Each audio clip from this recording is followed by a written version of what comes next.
Good morning, good afternoon, good evening to all of you. We're really excited to have you join the podcast, the Elders Podcast. Today we have an exciting guest, George Kegoro, who's here to speak to us about his journey in the human rights sector and to share with us a fascinating story about how the Makonde, a community that lives in the coastal region of Kenya, got citizenship between 2016 and 2017. George will tell us about his credentials. I know he has a long list of credentials, but I'll just allow him to share with us his journey and to let us and to share with us this fascinating story of how the Makonde got the citizenship. Welcome, and it's such an honor to have you on the podcast, George. Karibu. Thank you very much, and thank you for having me.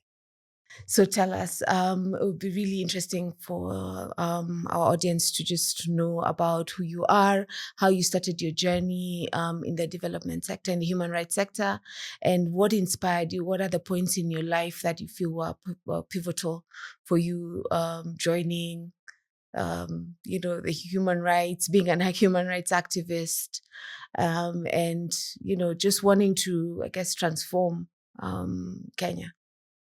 Okay, thank you very much. I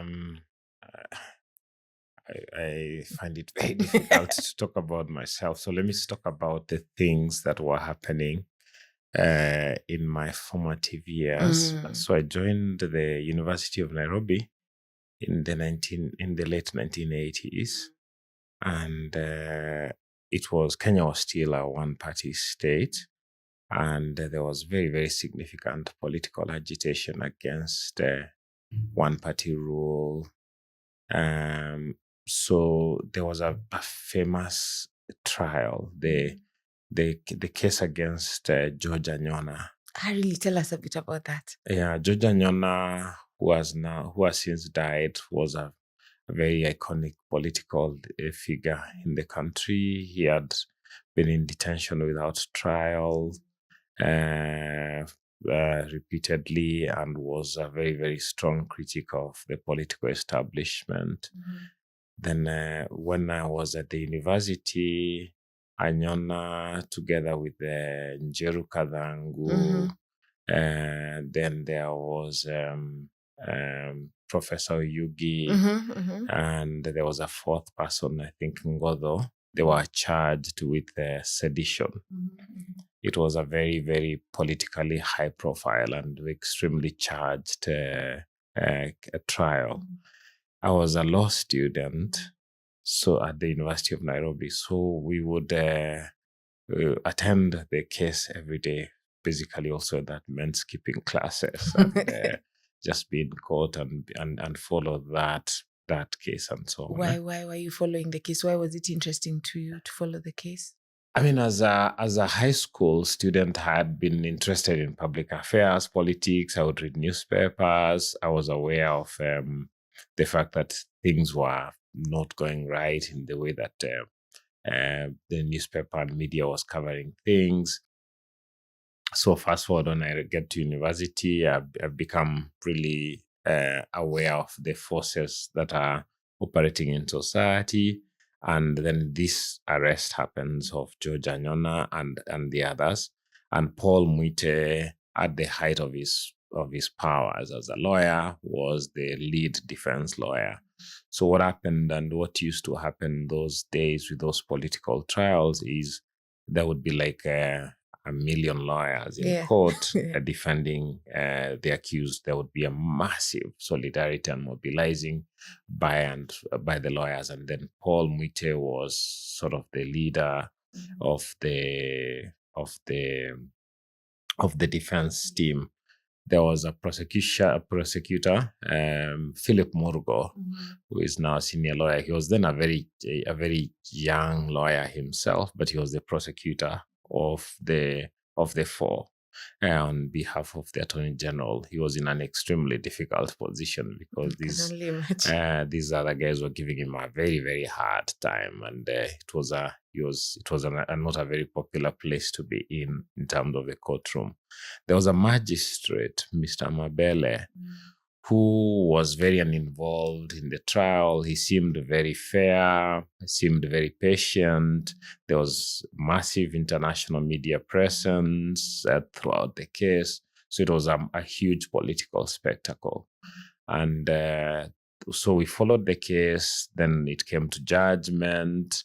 We were in court. The court was packed that day. Family was there. The families of the 4 accused persons came.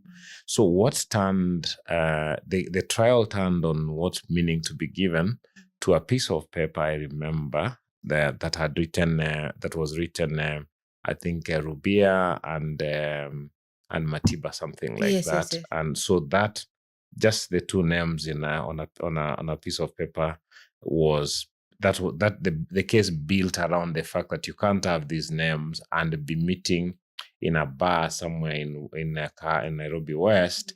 You must have been meeting there to plan to bring down the Kenya government. The evidence was extremely flimsy. And then Mabele had given the impression that he was a fair magistrate. Paul Mwita had done a fantastic job in dismantling the prosecution, and everybody expected an acquittal. So on the judgment day, we were all there. The judge reads his judgment. The magistrate, he reads his judgment, and he convicts the accused persons. Wow. And then he sentences them to very long jail terms, I remember. And I knew some of the family members, especially Anyona's family members. Some of them were in university with us at that time, so I used to see them around. We were not friends, but you know them. This is so-and-so's family. Yes. So I remember they were in court and people broke down and they were wailing uncontrollably, family. And that represented for me the sense of injustice. And it felt like this magistrate has waited until the last moment to show his hand. And I guess that's the moment that radicalized me, like crystallized my interest in public affairs, my interest in justice, my interest in human rights. So Anyona and group were sentenced to jail terms for nothing. Yes. And off to prison they went, and back to college I went. Around the same time, I think something else that was going on which was important was the publication by Gitobi Manyara, the Nairobi Law Monthly. Yes. It used to come once every month, and it basically was a collection of all the big developments, oppositional stories. This is what is going on. It would depict the government in a particular, it would a searchlight around what's going on in the government, that kind of thing. There were other publications like Society by Pius Nyamora. There was Beyond magazine that was run by Bidan Bugwa. So those were the things we were reading. The Nairobi Law Monthly, on the Fridays when we expected it to come, we would be camping at the gate for, which looked like hours. We were waiting for, and then often the copies would be sold out in minutes. There was a guy would come in a bicycle, riding on a bicycle, with carrying copies and copies of the Nairobi Law Monthly, and we are standing there. We are running to get the copy before they run out at the University of Nairobi gate, Parklands campus. So that sort of became, that was my journey. So there were colleagues also that I don't think I had sort of the greatest political consciousness at that time, but I had colleagues who did and who would talk about these things in ways that sort of also were in the process making me understand more clearly what the problem was with the country and what needed to be done, and so on and so forth. Around the same time, that's when we have the first Sabasaba. We go to Kamukunji with my friend the Rastas, and that's the Jaramogi is there. and Bahamaris and all those icons. There was the Mzega Shoka, and and then there is Chaos in Majengo. I mean, that place, because it's right next to Majengo there.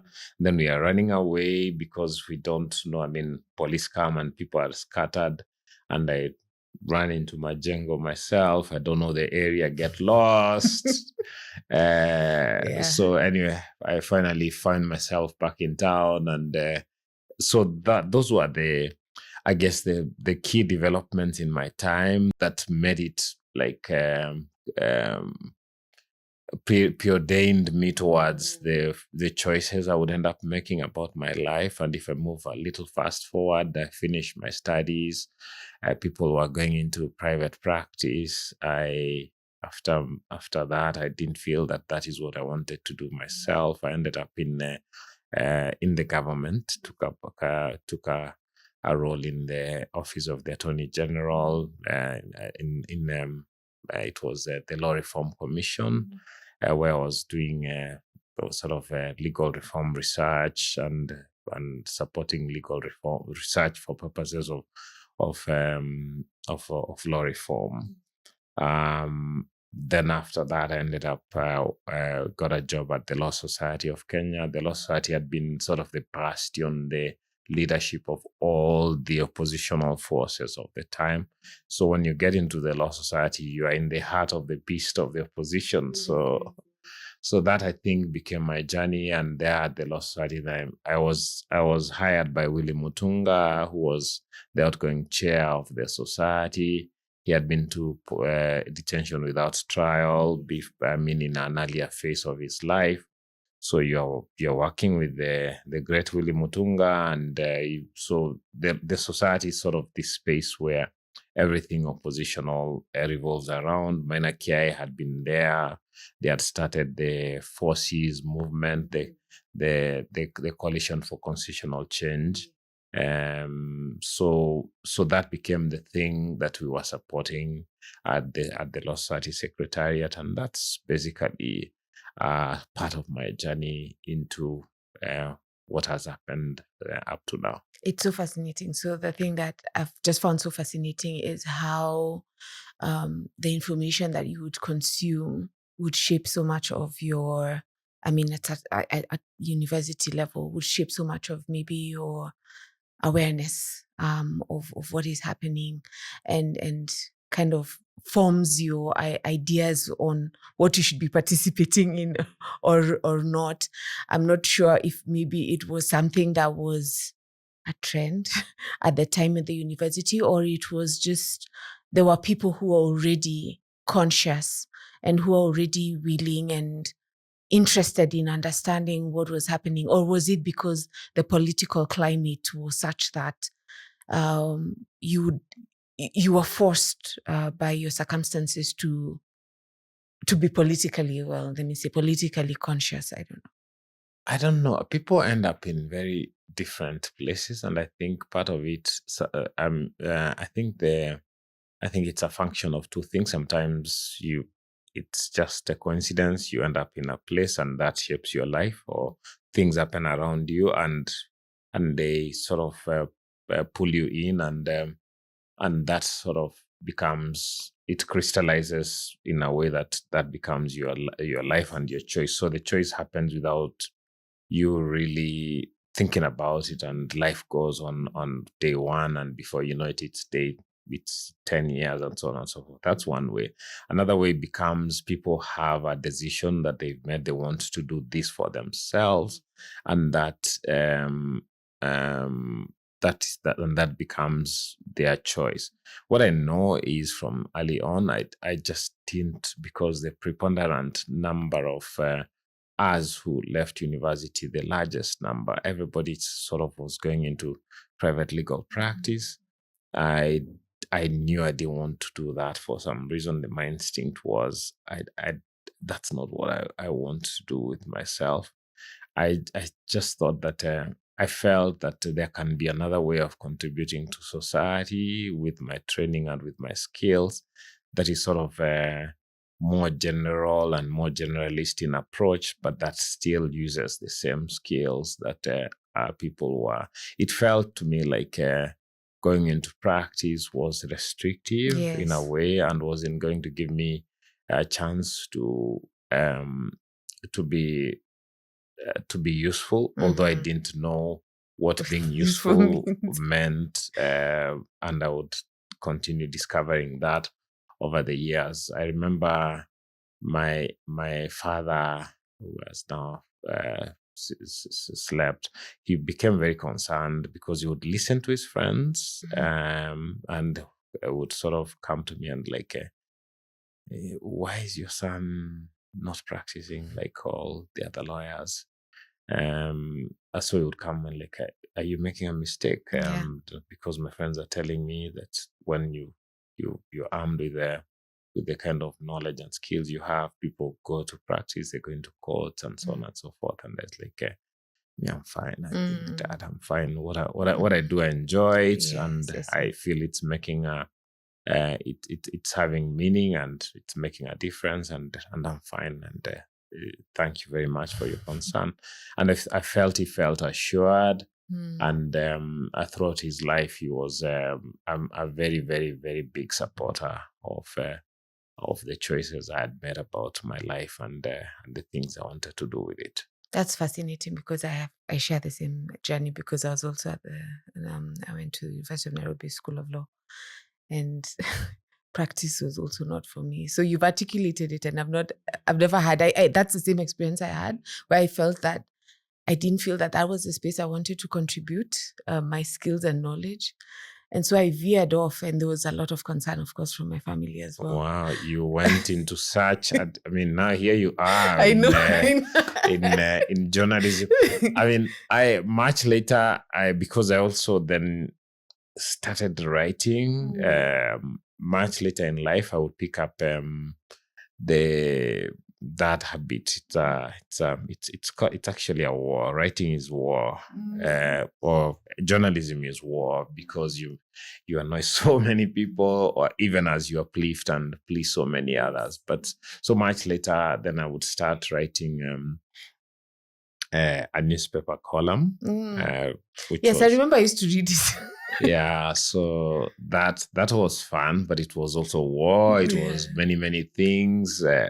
I can talk about my experience as a columnist for days, and no dull moment. It was just one of those out of this world experience. But it was a massive, massive privilege. It's a massive power that one has when also you develop a readership, a followership that I guess some of them look forward to reading you. Some people don't like you, obviously, and I've met people who didn't like my writing. I've had threats on me because of my writing. I've had pressure, massive pressure exercised on me. What are those things you are writing? I've got it wrong sometimes and got my facts twisted and been so embarrassed. What is that I wrote? Gosh, if the ground could swallow me, and it's out, it's gone, and you just know you messed up. But on the whole, it was very, very, very fulfilling when it lasted. It made a massive difference, I felt. It contributed to shaping public opinion. And then it also contributed in a sense because you end up then becoming, whether or not you like it. I've always thought I was sort of a private person. Nobody knows me, and I like it that way, kind of thing. Then you realize that view that you are a private person it's a bubble, because people know you. If people read you, then they know you and they will follow you, and you have a group of fans. There would be people who sort of like give you feedback that feels nice and you feel well touched, but it balances out with the fact that at any given time, because if you're going to do meaningful writing, you're going to have people who support it and who feel this is good, and you're also going to have some backlash. And critics. Yes, exactly. And well, thank you. I feel like you came to encourage me and the team because, I also think I'm a private person. We were actually talking about it yesterday. I was saying, I'm just a private person. I don't want. So, I mean, just hearing that, and also just the encouragement of not fearing to do it because of critics, right? That, if you have something to say, just say it. And there are times, and I mean, it's a human experience. Sometimes you're right, sometimes you're wrong, sometimes you have good feedback, sometimes you don't. And, it's just keeping on doing it because I think at the end of the day, you have something meaningful to contribute. It's, I think, the contribution that is useful. And I'm actually tracing that part of your life back to your conversation about just reading and consuming all these articles and journals when you're in university and how that shapes. And so I guess with your writing in the column is like a kind of paying it forward because, Honorable Getobu was, passing on some information because he was writing and sharing all these experiences. And then now years later, here you are. I felt Gitobo has been a larger than life personality in the Kenyan sort of legal media space. I felt like straddling human rights, media, myself. Media people they have never regarded me as one of them because I have no media training. Yes. I have something against them for that. I mean, I'm in your space. I write in your papers. I mean, but they have never accepted me. That's okay. Yeah. But I just feel that using one set of skills and being in one world and sort of transposing it or merging it or leveraging what you have into the next world. But also what I feel is also the public needs writing that sort of relies on the law, but that is done accessibly. It's very simply. What I tried to do when I wrote my column is just also write for ordinary people, write extremely simply and explain this is what this means, and I mean this is the background, or this is the context, and then this is the information that you need to have, or this is what is wrong with the situation I'm describing based on the background and that kind of thing. And I just felt that it was appreciated. So maybe you can tell us about your journey into the Human Rights Commission and specifically around the time, what influenced the commission to be interested in the story of the Makonde community, and particularly the statelessness and their journey towards being getting citizenship. So long before I joined the Kenya Human Rights Commission, a friend of mine who had contacts with the Mozambican embassy in Nairobi used to talk about the Makonde. And the Makonde had been agitating. They had been in this country for a long time. So the Makonde arrived in Kenya in the 1920s as right at the start of the colonial experience, and they were coming in to work along the coastline in the plantations. They were providing plantation labor for in the sugar industry that was being established, and they came from Mozambique. And so much later, when I've been working myself. As I said, my friend used to have contacts within the Mozambican embassy in Nairobi. Yes. And there would be conversations about what do you do with this Makonde who arrived here years ago. About how many were they? They would be in there more than 5,000. Wow. Okay. They've lost their way because the ones who arrived originally, some have died off. The survivors are few and old or elderly, and the children who have been born here can't find their way back to Mozambique. They've lost their their roots and their their roots. traces. Yeah. Yeah. And then, but they're still not accepted in this country. That is classical statelessness. The Yes, first part of it being you are socially disconnected, but the other part of it, the legal side of things. In 1963, when at independence, Kenya decides for itself who belongs and who doesn't belong. Okay. In the way their constitution is written, the constitution has a long sort of articulation of who is a citizen and who is not. And the articulation of citizenship is around the ethnic communities in Kenya as we know them, the more established 41 or so ethnic communities. So the Makonde are not one of those. So because they're not one of those, they don't enter the list of citizenship groups. And they also don't, and they can't go back practically to wherever their ancestors had come from. When we start as the Kenya Human Rights Commission supporting the Makonde story, it is many years, more years later. It is like 80 years since their first arrivals in the country. So that's a very long time. And the problem doesn't go away because the numbers that arrived were small, but because they are increasing, the numbers are increasing over the years, you can't wish the problem away. If 100 years from now, there will be how many Makondes in the country? Maybe 100,000. So the problem will be 100,000 stateless people because we derive documents from our parents, and if our parents don't have registration documents, they can't pass on those to us. So that is the situation that I found when as the Kenya Human Rights Commission, we started supporting the Makonde.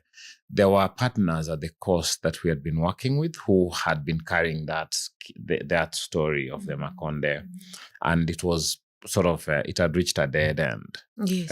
It was not moving forward.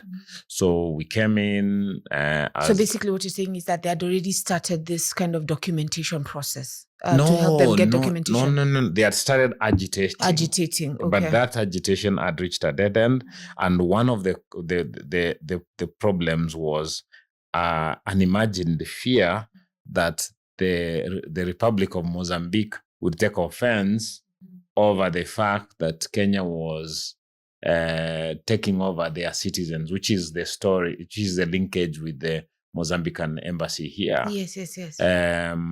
But the thing is, if you give them these people, they have got no use for them. They can't. You tell them, bring a bus and take them. Where would they take them? Because I mean, they've not been in Mozambique for what? I mean, of course, they were not born there. They were not born there. They were not born there. They have no relationship with that country other than the fact that their ancestors were from there.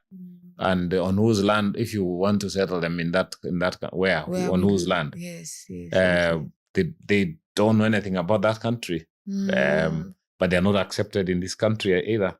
But what it does when you don't have citizenship, which means you can't get an ID. If you can't get an ID, you can't open a bank account, you can't do M-Pesa, you can't buy land, you can't access healthcare, yes. You can't take your kids to school. So it is a very dehumanizing situation to be in. So when we got involved and we started engaging with the UNHCR, which has the global mandate around refugees and stateless persons. So one thing that should be said, the Makonde were not alone as a stateless category. There were other groups that arrived in this country during the colonial period and have different journeys and different experiences, and all of them ending up in being stateless.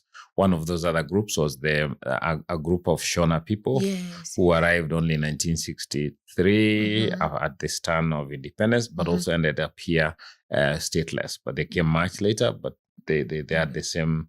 They ended up with the same experience. Okay. You've had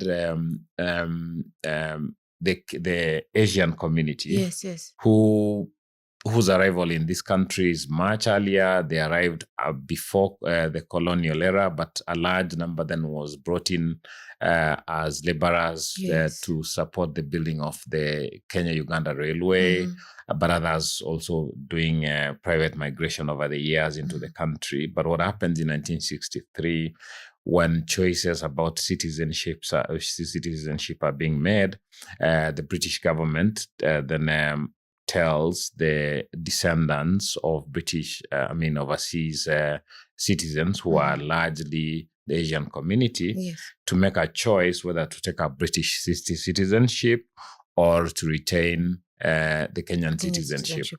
So there was a period when they needed to make that choice. Some did not make the choice because they never got the notice or whatever reason. And some then ended up stateless because the window closed. They couldn't take British citizenship and they were not Kenyan citizens either. Oh, wow. Okay. So you've had a small group of Asians in a category of statelessness. And we found that as we got involved in this situation, we found that this was the case. But ultimately, this is what you've got to understand.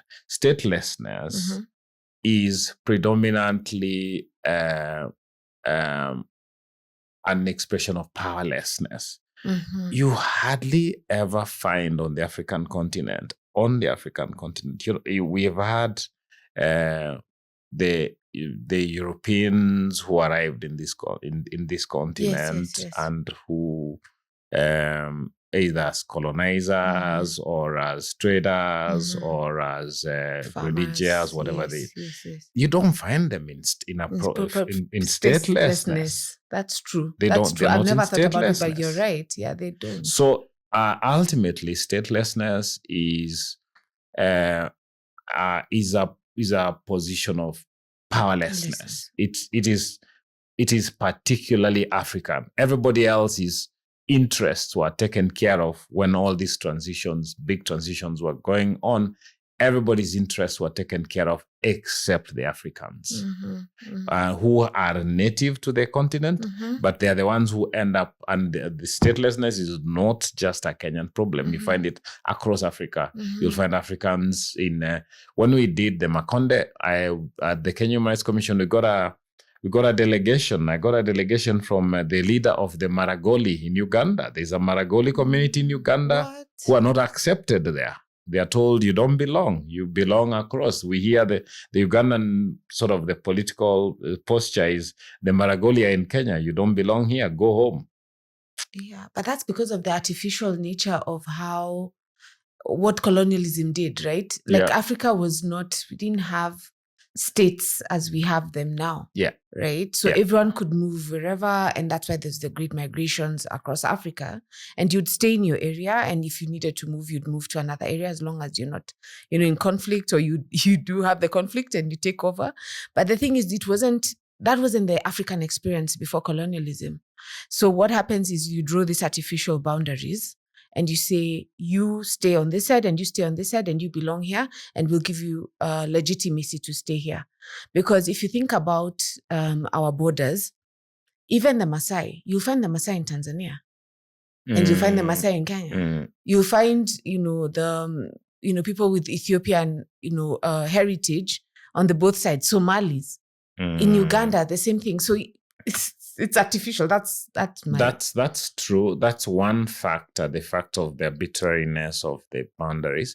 But also the second factor is how colonialism, including settler colonialism and the colonial labor arrangements, extraction of labor arrangements, made Africans then have to move across boundaries sometimes in long distances in search of work. So you have people moving into, when they discovered that diamonds and gold, you have Africans pouring into South Africa to offer their labor and traveling over long distances.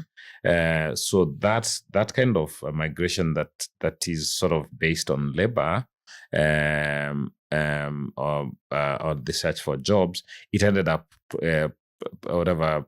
producing far more traumatic experiences because people were then moving in large numbers very quickly. Yes. The more organic forms of migration, where maybe you're moving for pasture and across places that end up being outside of the boundaries, the colonial boundaries, it would tend to be, of course, it ends up also contributing to the statelessness, but people move less dramatically than those who are moving to, say, being told now there's a plantation in a place and they're employing people, go and get yourself a wage in that place, and people then end up moving into places where they're minorities. Yes. One of the other groups that we ended up in a later phase, whose stateless case we supported was there's a Rwandese group here, there's a Burundi group here. They came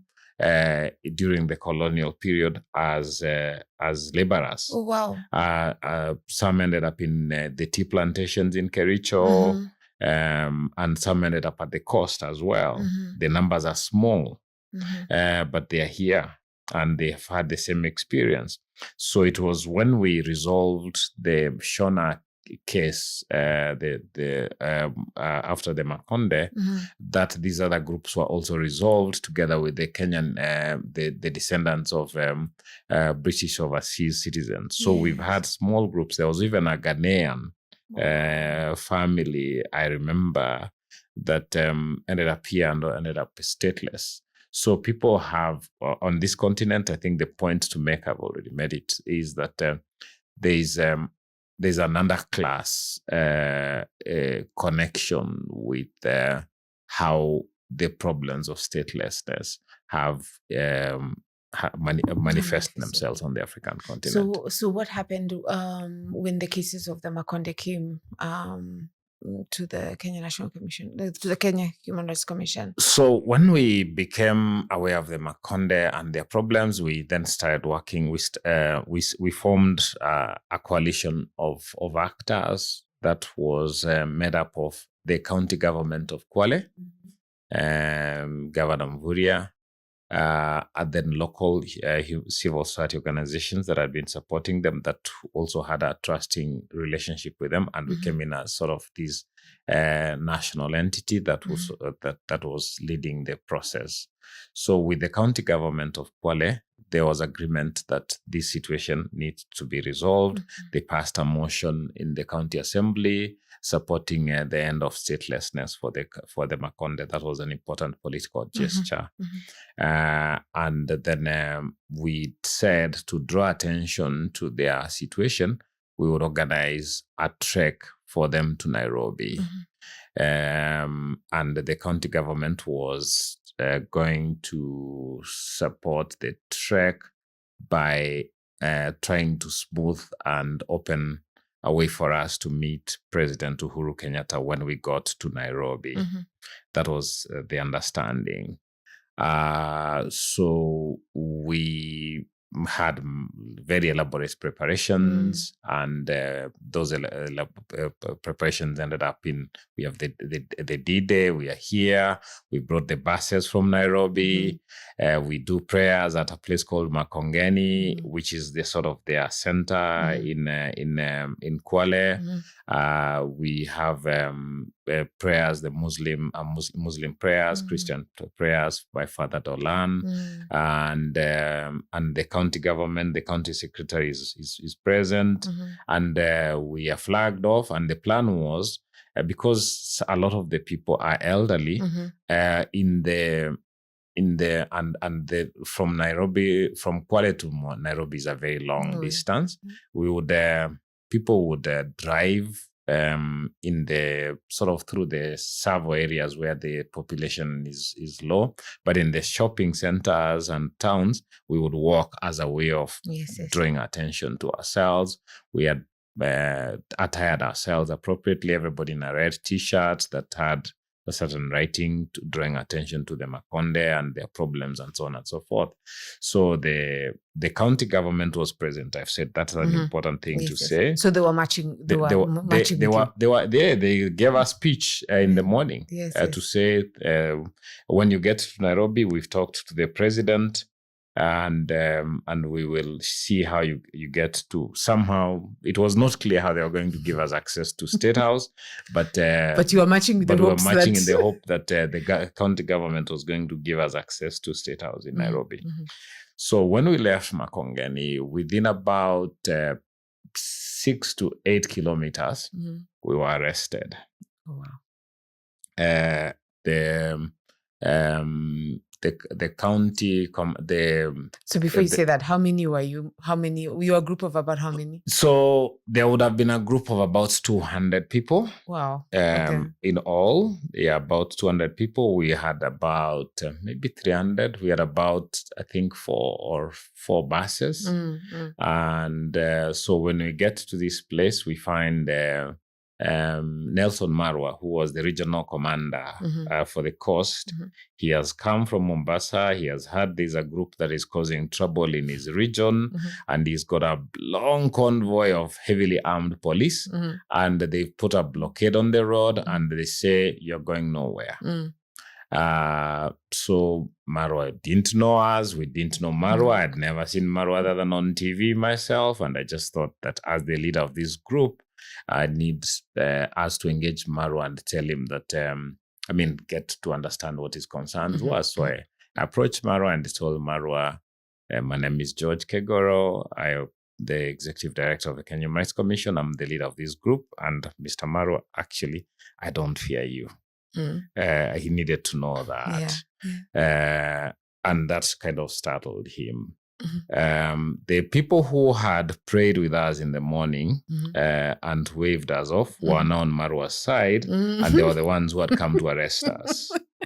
Okay, all right. So what he had done is he had hired a hall on near the road and said he wants us to go into that hall so that he can address us.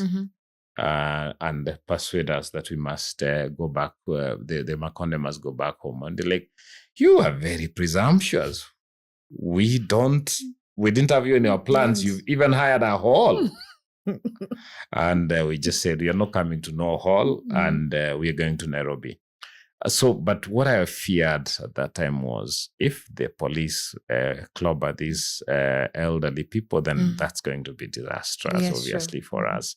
And I remember calling a board member, Maina Kiai. He was in New York. I called him from the side of the road, and I described the situation to him, and he said, the first thing is do no harm. Make sure that none of these people come to harm as a result of the confrontation you're having with the authorities. But secondly, the choice of what needs to be done must be made by the Makonde themselves. That's powerful. What they decide. If they want to listen to the government and go back to Makongeni, that's okay. Yeah. If they want to go to Nairobi, they make that decision themselves, and you support that decision by telling off the authorities. That is powerful. So we then told Marwa, we need to consult among ourselves, and we consulted. The Makonde were clear. They said, tukija kwa maafisi zenu mnatuambia tuende Nairobi. Tukitaka kwenda Nairobi mnatuzuia. Sisi tunaenda Nairobi bana.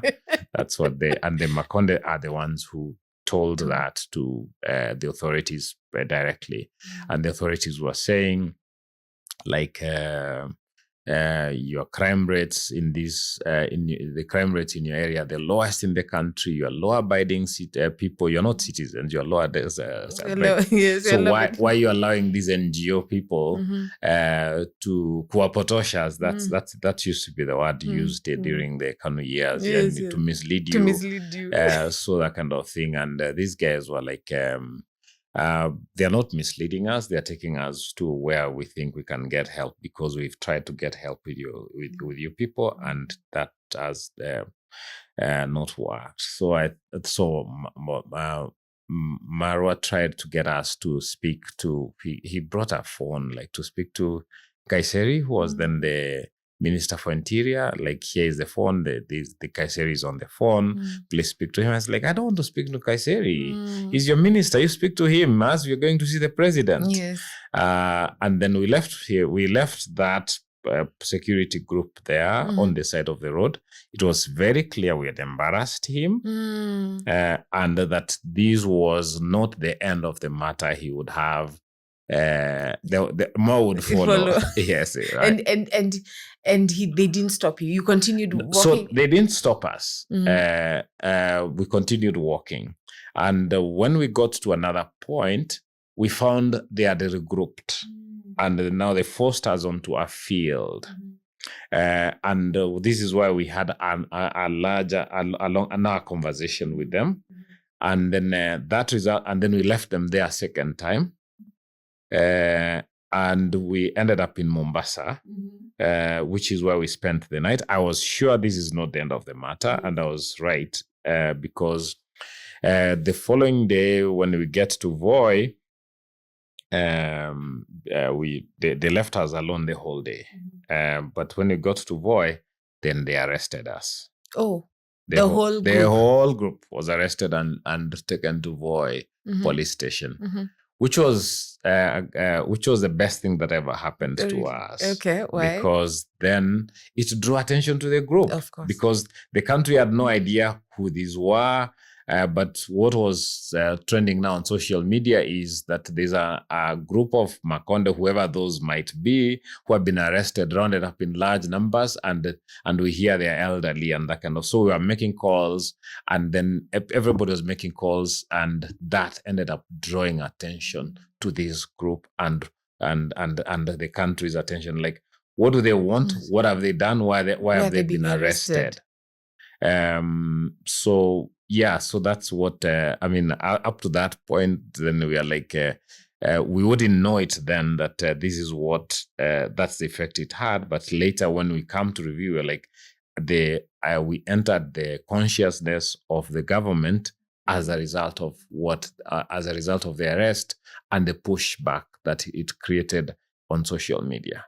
That is so fascinating, meaning that before the Kenyans had no idea, you were just doing your activities.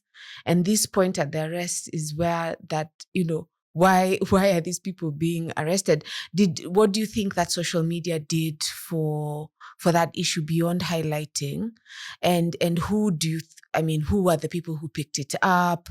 What was the activity and the frenzy happening in that space that caused I guess I'm calling it the tipping point on this issue? So we had the likes of Boniface Mwangi. Boniface Mwangi would meet us later in Nairobi and was extremely instrumental in another confrontation with the police that we had when we finally got to Nairobi. But people like those who have got sort of big social media accounts, they picked up the issue and started talking about it, because statelessness is difficult to explain to people. What is that? Like, you don't have IDs. When the time comes, as we go and we get ours. So it's very difficult for people to understand that there is a group of people who live here who can't get IDs because they can't get IDs. They are not considered that they belong here, and they are not considered they belong anywhere. So it became throughout the engagement, even the authorities they don't understand the problem they themselves. Yes, so you are. The start of any engagement is to tell them what is statelessness. Yes. Okay, that's interesting. That's where it starts with even government people. They don't know what statelessness is.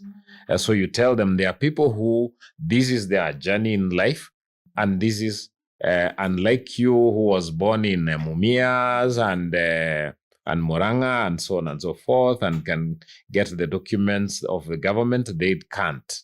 And they can't get any documents of any government, and they are stuck.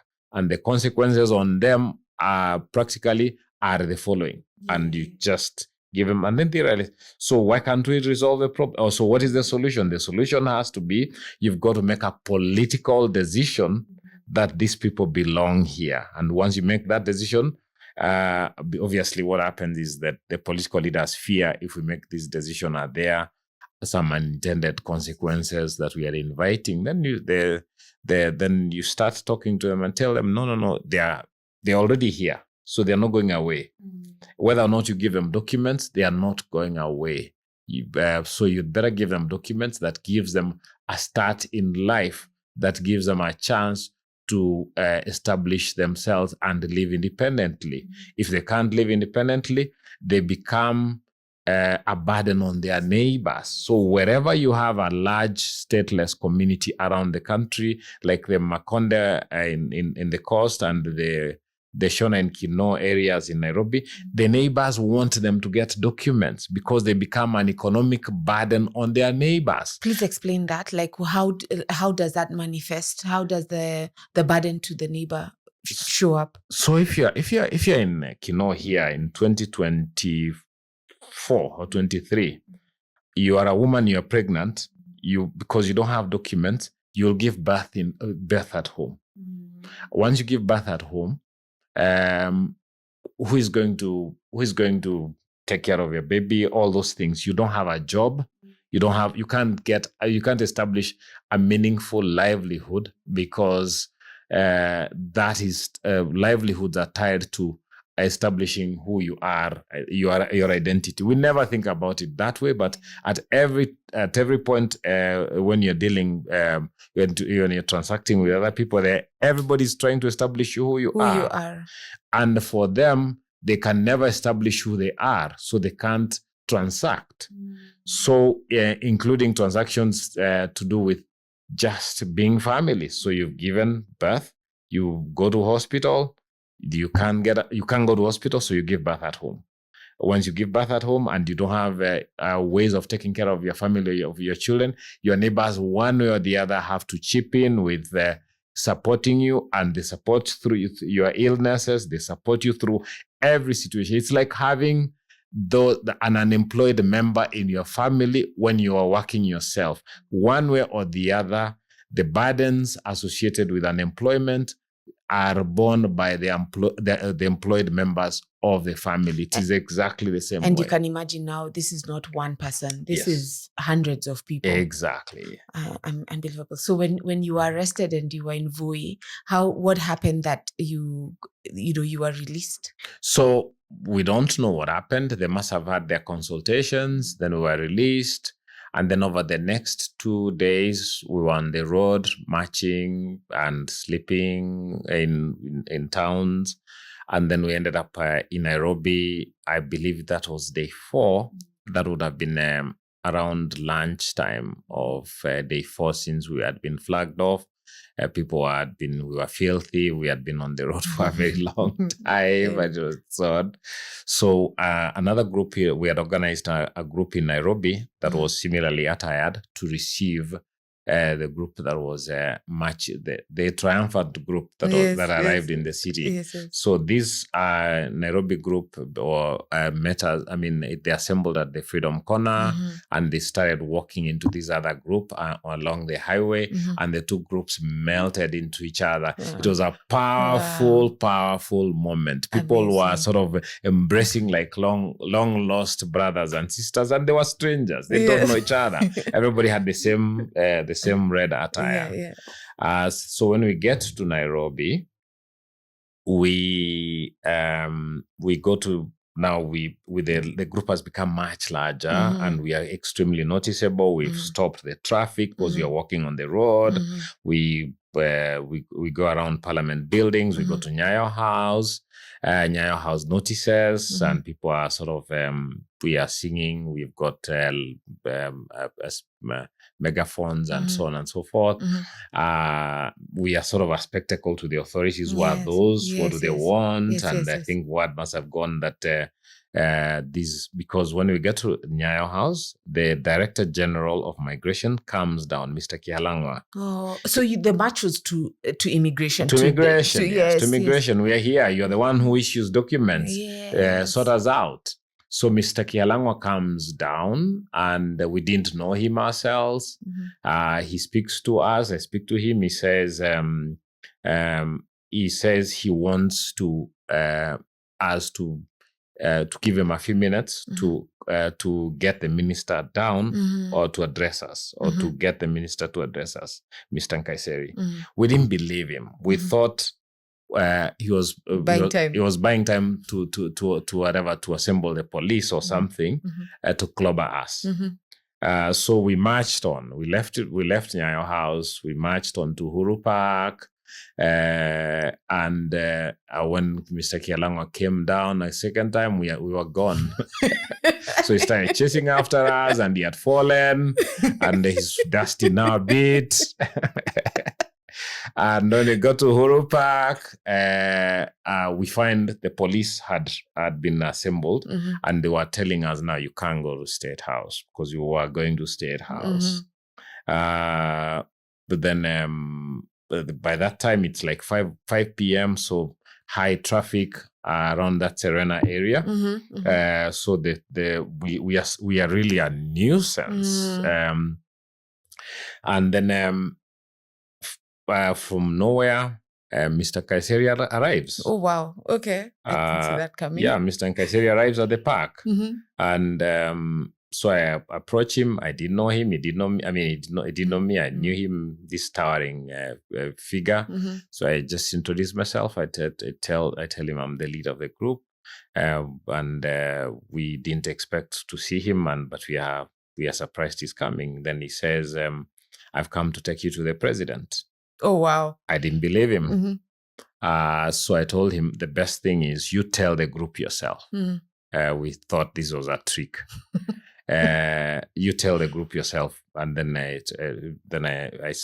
said, I'll get them off the road and into the park, and then you tell them, you address them and tell them that yourself, which is what happened. Kaiseri then addresses the group. He says, I'm taking you to the president. The police who had been attempting to clobber us 1 minute, that's the time when now my friend and colleague Boniface Mwangi played such a big role. He was playing like bad cop, and I was kind of playing the good cop. And the bad cop, really, it was necessary because we needed to maintain our menace as a way of maintaining sort of our courage in the face of all this risk to this elderly group. And my fear the whole time was, if this police decide to clobber these people and there's an incident, we'll never hear the end of it. It would be the most irresponsible thing we would have done to these elderly people.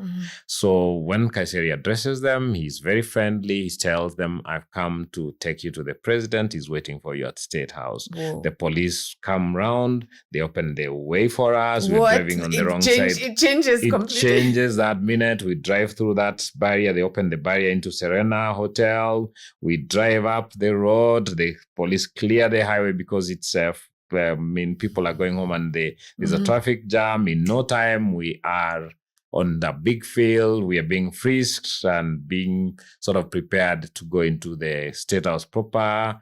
And about an hour or so later, we are in State House, and President Uhuru Kenyatta is there, sitting like 5 meters away from me, and the Deputy President then William Ruto is there with him. They had a cabinet meeting that morning. So as we have like filthy, we've been on the road for days. They are clean, power people, kind of thing. And Kaiseri is with them. And then Kaiseri kind of is the one who is speaking. He says, I want 2 speeches, Makonde. It's Makonde speeches. We don't want anybody else. Watu wa human rights I say, we don't mind. We don't have a problem. So the president finally speaks. He says, I'm so sorry for what has happened to your community. I know your community because you used to dance for my father when he was president, and I was a child growing up at State House, Mombasa, and also in when I used to go, when they used to go to Kwale, the group used to entertain the Kenyatta family. Kenyatta promised them citizenship. The first Kenyatta, he didn't give it. Moi had promised them citizenship. He didn't give it. Kibaki promised them citizenship. He didn't give it. Now, it came to Uhuru, and Uhuru told King Kaiseri, I want to give these people citizenship in December when I go to Mombasa. And I want if that I want you to prepare them for that. I want to give them IDs in December when I go to Mombasa. This was to have been August or July, August, I believe. And this is of which year? Of 2016. Wow. And then he said, if they're not ready for IDs, there'll be trouble. That's what the president said. So immediately, by now it's like 8 o'clock, now going to 9 p.m. We leave State House. These people are very happy. And we put them in the buses. I think they were given a way to go back to Kwale, a small bahasha. Yeah. So they were very happy, and we arranged for them to go back to get onto the buses. And they drove back on the same day? Overnight. They didn't spend the night in Nairobi. Wow. They went back to Kwale. They actually achieved achieved their goal. What they wanted. So in the coming weeks, we started now working with the Ministry of Interior needed us. Only us knew who the Makonde were, who they needed to give IDs to fulfill a presidential directive. They didn't know the Makonde themselves. Yes. So they needed to work with us. We ended up developing a very close relationship with Mr. Marwa because he needed access to these people. So we started the documentation process, issuing them with birth certificates, because birth certificates are preconditional to the ID themselves. Yes. Just also registering them and getting the numbers and so on and so forth. So all that process began, and we became close collaborators with the Ministry of Interior. And when the president went to Mombasa, to Kwale, we were invited to the presidential ceremony to give those ID cards, and we were there. Okay, we never got any recognition at all, because what happened is the government then sort of appropriated the whole thing, and I think what the way in Kaiseri said it was Mheshimiwa Rais, mimi nilisikia kuna watu hapa wanasumbuka sana, ukanituma ukanipatia mabuses niende niwalete kutoka na Mombasa. Alright. Nikakuja hapa nikawaleta kwako, ukasema pate citizenship. That is how so we were sort of invisibilized from the story completely, but that's okay. That's okay, because but much later we did our own ceremony with the Makonde in Makongeni, just to celebrate the fact that they were now citizens, and we did a plaque. The plaque is in their playground in Makongeni. Amazing. And who was our guest of honor? Mr. Nelson Marwa. Mr. Nelson Marwa was our guest of honor. We were very happy. He was very happy with these people. Everybody, we ended up with it ended up being a story with an extremely happy ending. There had been a young man who was being signed up for a football a career by a club in Germany. He couldn't travel. And he's a Makonde? He was a Makonde boy who couldn't travel because you can get an ID, which means you can get a passport, which means you can go and pursue your professional job, whatever. So what the president also directed, and they've been practicing since the Makonde were brought into the fold, he gave promises that because you people have been held back for so many years, you'll get a number of bursaries. You'll get quotas in employment. There's not a single Makonde person in the army. We'll give you jobs in the army. We'll give you jobs in the police. All these things where everybody else has a stake, but the Makonde had never gotten a stake. And there has been some kind of outreach and some kind of awareness by the state that there is a historically disadvantaged group here that needs to be supported to come up to some point where everybody else has been or hasn't had the same experience as everybody else. So so that has been the Makonde journey. What it did is then it emboldened us to pick up the case of the Shona. Yes. Which is a different case. They live around Kikuyu area. They live around Kino, places very close to Nairobi. And when we picked up that group, the government also now had the sky did not fall. Yes, there's precedent. Let's say. Yeah, there's precedent. So the government felt that we could deal with this problem. But also it had an effect, I felt, on President Uhuru Kenyatta. I think there's something about him, because this is a problem you found your father didn't solve it. Yes. Then the next two presidents, Moi and Kibaki, didn't solve it either. It could have been very easy for him to say there's probably an unseen complication. Yes. Which is why all these other presidents didn't touch this problem. Yes. There's something about Uhuru Kenyatta that I think he has a certain level of boldness and a certain level of ability to take risk, or because that must have been viewed as risk on the part of the government, which is why they didn't act on it for so long. And with him in office, I think then the government took what they would define as risk in giving the Makonde Kenyan statehood, and then resolving a problem that would still be with us, and then later on building on that, because President Ruto has also now picked another group that we also identified and started working with, the people who live around the coastal towns and coastal regions, who are encountering pushback because they were being told they are Zanzibaris, they are not Kenyans. The Pemba, is it the Pemba? Correct. Yes. So they're Zanzibaris and Tanzanians, therefore. So there is now sort of political appetite, but there's also understanding of what the problem is.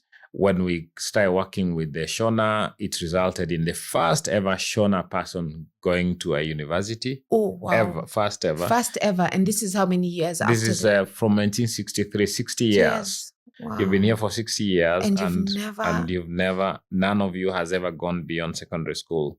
So that young girl, Nozipo, what's her name? Nosizi. Nosizi joined the University of Nairobi to study economics. She's finished. I understand she's got a job in an international organization. So, and there are few now more of their people who have exposure or an opportunity to get a higher education. So with education, with opportunity, with documentation, you can go on with your life. It kind of unlocks so much that if you're a citizen, you take for granted. Exactly. Yeah. Exactly. So you would get the stories of, there was a woman among the Makonde. There was this woman who was telling us, she was a pastor. So she was telling us, nilianzisha kanisa, registered it in the name of a Kenyan, because I don't have documents. So after the thing thrived, the person swindled me and took over my church. So there were stories like that a lot. You start a business, if you're enterprising, you start a business because you can't get registration. You get a local person to be sort of the sleeping partner, or to be the face of the business and registration. Later on down the line, mnakosana because the person makes demands that are unreasonable and starts taking advantage of you because you don't have papers. So yeah, I think that's that was the Makonde story, and the stories that I've built on it for other groups that I feel have gone well. And I think I thank the government that that worked with us in getting this to be possible, but also the communities themselves and the colleagues that we worked with in the civil society movement that have made this possible. This is amazing. I mean, like, the stories of change are it's just phenomenal. And for me, what the powerful moments were just that the Makonde people made a choice. Yeah. And they made a choice to move on. And they're saying that, at the point where you met with Mara, and they said, and you gave them, and that's the thing I think sometimes that development agencies don't do. It's easy for you to feel that you have the power to make the choice for the community. But that was the powerful, because you shifted and you said, you have an opportunity to go back into your safety or into what you know, but you also have this opportunity to move forward. And moving forward, you don't know what lies ahead. Exactly. And you make the choice to move forward. Exactly. That was really just so powerful. And that, things then kind of unlock even beyond our imagination. So there's a mzee, he's called Thomas Nguli. He's the leader of the Makonde. So in later years, I mean, after we finish the Makonde story, now to sort of also draw attention. So the UNHCR, who are our partner and who are the mandate holder on ending statelessness, we worked with them. They are sort of, because they are a UN organization and an intergovernmental organization, they also have a way they work that is sort of very conservative. They tiptoe around their relationship with the Kenya government.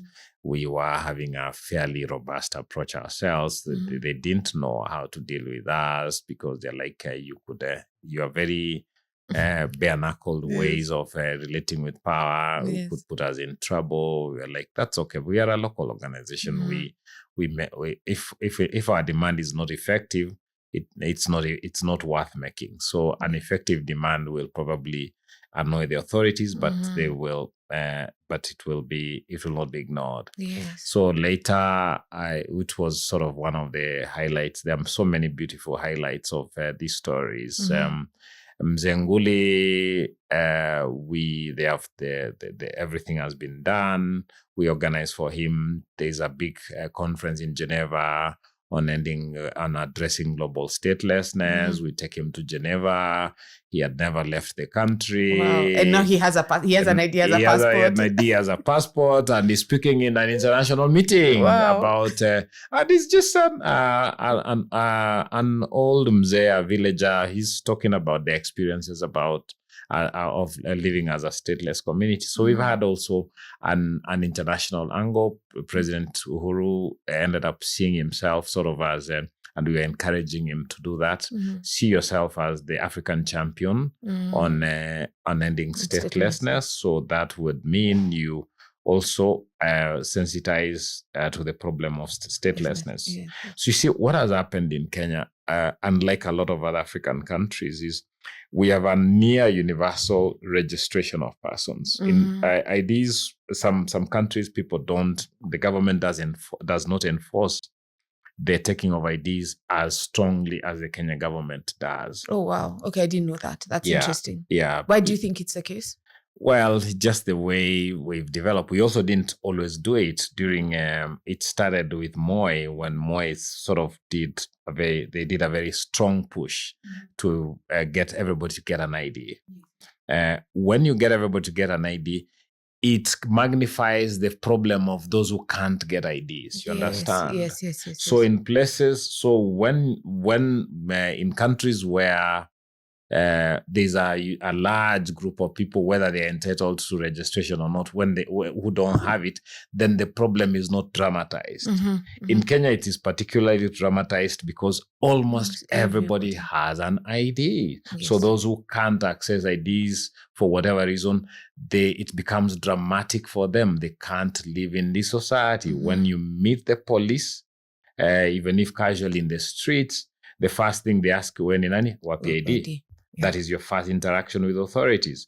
When you meet the Shona, they tell you, sisi tangu we become of age and are going out, you always dress warmly because your encounter with a policeman might land you in a cell because you don't have an ID. You can't, and you don't have an ID, your name is in Ndlovu or one of those Southern African names. So the police will take you and they'll never understand what are you doing in this country? And you speak Swahili and you speak Kikuyu, because they do speak Kikuyu. Yeah, what? Yes, they do. They speak perfect Kikuyu because they are born here. Yes, of Yeah. course. As what are you doing? I mean, the police can't understand that you are not a fraudster. We've never had this kind of name. You don't have an ID. You say your story yako ni nani. So there are many layers of misunderstanding, and so the Shoners were telling us, sisi tukitoka asubuhi during our stateless years, you carry a warm jacket because you may end up in a cell. It's very easy for you to be in a cell that evening because you don't have identification. That's so fascinating and so sad, and just such an important story to tell, because I mean, I didn't even know half of those things that you're saying, and just understanding, I mean, how important an ID is in Kenya, to imagine that there are people who have no roots where they immigrated from, and yet cannot, they see themselves, their experience is a Kenyan experience, but they don't have the documentation that helps them to live a full Kenyan experience, and how important an ID is in Kenya. Yeah. And how it gives you an identity, right? Because then it unlocks so many other things for you, as you said, education, healthcare, travel. So even if you wanted to go back, so for instance, even if the Shona wanted to go back to, a country, they wouldn't, because they don't even have the documentation to go. Exactly. So you're kind of in limbo. But also, every human being, I think, inherently wants independence. And you can't live an independent life if you can't access documentation. Yes, so that's true. Independence, if you have it gives you economic independence, it gives you decisional independence. You can migrate because you've got the right to the freedom of movement. The Constitution of Kenya says you have got the freedom to move and settle in any part of the country. It's an illusion if you don't have documentation, because settling in another part of the country, you're going to deal with a landlord maybe, and then the landlord will ask you, before I let you into this place, where's your ID? Okay. Excellent. You can't establish a tenancy. You can't establish you can't buy a livelihood. land. You can't buy land. You can't acquire assets. You can't acquire assets. You can't start your life. Yeah. I wanted to move to the last segment of our conversation, and just because of your rich experience in human rights, and I guess in development as well, what do you feel for you are... Okay, we are in a new space right now, I guess, with the executive orders of the USA that has started a whole snowballing effect around, foreign aid and limitations of that. And maybe just your reflections in this period around the role of international aid. And for you, what do you feel is the future? The future of human rights, but also the future of this, support that we've been receiving from foreign agencies, and where we need to be now as a country, what we need to be looking into as actors in this space, but also generally as those who've benefited from this support. I think there are many questions that are raised by the current the ongoing development since Trump got back to power last month. So we've had going back to the period after the fall of the Berlin Wall, for example. If you go back to that period, for example, there was a very robust and very aggressive investment by Western powers in the pro-democracy movements of third world countries, including African countries, that had a big effect in Central and Eastern Europe in supporting the color revolutions. In Africa, it also had an effect. It supported the sort of a quick establishment of of some kind of forms of democracy that included elections that saw ruling parties or independence parties falling from power, as happened, for example, in countries like Zambia and so on. So then there was later on a pushback against that, because African governments felt that if you support pro-democracy movements, it amounts to interference with internal affairs of our countries. But there was also an assumption, I think, that the democratic experience is it moves in one direction.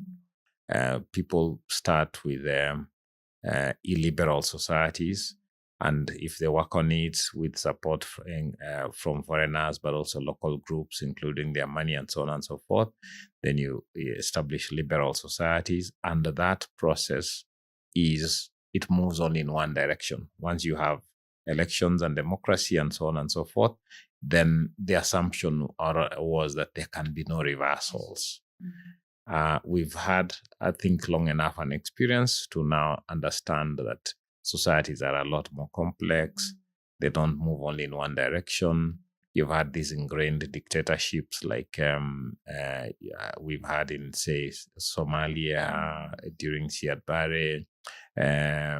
Libya was ultimately also a dictatorship. When those dictatorships have fallen, what resulted from that was not democracy, but anarchy. Yes. So dictatorship is bad, but it's not necessarily the worst that can happen, because you also can have anarchical societies, as we've had transformations from dictatorships to anarchy in a lot of situations. But also you've had societies that move in the trajectory of democracy, but also experience massive reversals in the democratic gains. So it is a lot more complicated. So one of the effects it has had is it has discouraged the enterprise of foreign funding for that promote the democracy, because I think a realization that this thing is much more difficult to achieve than was first thought. The second fact, obviously, is to do with the fact that the economies of those countries that were giving aid and but also giving international support to democratic movements in the global south, the economies are not doing as well for a set of complex reasons. But there's also the rise of new global actors like China, India, Turkey, and so on and so forth, that are scrambling for resources, control, and a say in the affairs of third world countries, African countries, and they don't ask the same questions. So these are the traditional democratic partners are feeling that if they do business the same way, they're disadvantaging themselves. So those are some of the factors that I think account for the pushback that we have seen. So what does that mean for us? I think it means that we should take what support we have received as the global south for what it was able to do, and new alternatives have got to be found. People have got to look for alternatives. How do they get on with their lives without the dependencies that have been created? But inherent in that is also conversations that are needed around the reform of international financial institutions. Absolutely.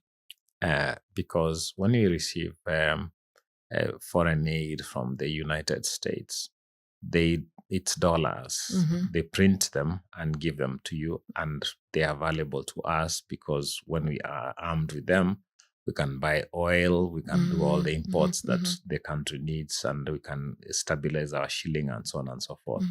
what for them it's just a printing thing, just printouts of pieces of paper that give us value. But what do they do